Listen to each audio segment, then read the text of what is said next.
ನಮಸ್ಕಾರ ಸ್ನೇಹಿತರೆ, ಪ್ರಗತಿ ಚಾನಲ್ಗೆ ಆತ್ಮೀಯವಾದಂಥ ಸ್ವಾಗತ ಸ್ನೇಹಿತರೆ.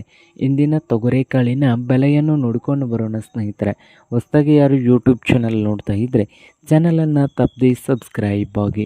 ನಾವು ಪ್ರತಿದಿನದ ಅಪ್ಡೇಟ್ ನೀಡ್ತಾ ಇರ್ತವೆ, ಚಾನಲನ್ನು ತಪ್ಪದೆ ಸಬ್ಸ್ಕ್ರೈಬ್ ಆಗಿ. ಇಂದು ತೊಗರೆಕಾಳಿನ ಬೆಲೆಯನ್ನು ನೋಡ್ಕೊಂಡು ಬರೋಣ ಬನ್ನಿ ಸ್ನೇಹಿತರೆ.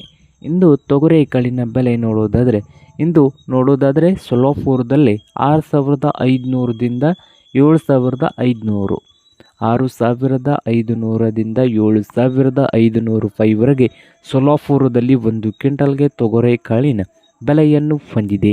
ಹಾಗೆ ರಾಯಚೂರದಲ್ಲಿ ನೋಡೋದಾದರೆ 6,900ದಿಂದ 8,000, 6,900ದಿಂದ 8,000 ರೂಪಾಯಿವರೆಗೆ ರಾಯಚೂರದಲ್ಲಿ ಒಂದು ಕ್ವಿಂಟಲ್ಗೆ ತೊಗರೆಕಾಳಿನ ಬೆಲೆಯನ್ನು ಹೊಂದಿದೆ. ಹಾಗೆ ಬಾಗಲಕೋಟೆಯಲ್ಲಿ ಕೂಡ 6,500ದಿಂದ 7,500, 6,500ದಿಂದ 7,500 ರೂಪಾಯಿವರೆಗೆ ಬಾಗಲಕೋಟೆಯಲ್ಲಿ ಒಂದು ಕ್ವಿಂಟಲ್ಗೆ ತೊಗರೆಕಾಳಿನ ಬೆಲೆಯನ್ನು ಹೊಂದಿದೆ. ಹಾಗೆ ವಿಜಯಪುರದಲ್ಲಿ 7,000ದಿಂದ 7,800, 7,000ದಿಂದ 7,800 ರೂಪಾಯಿವರೆಗೆ ವಿಜಯಪುರದಲ್ಲಿ ಒಂದು ಕ್ವಿಂಟಲ್ಗೆ ತೊಗರೆಕಾಳಿನ ಬೆಲೆಯನ್ನು ಹೊಂದಿದೆ ನೋಡಿ ಸ್ನೇಹಿತರೆ.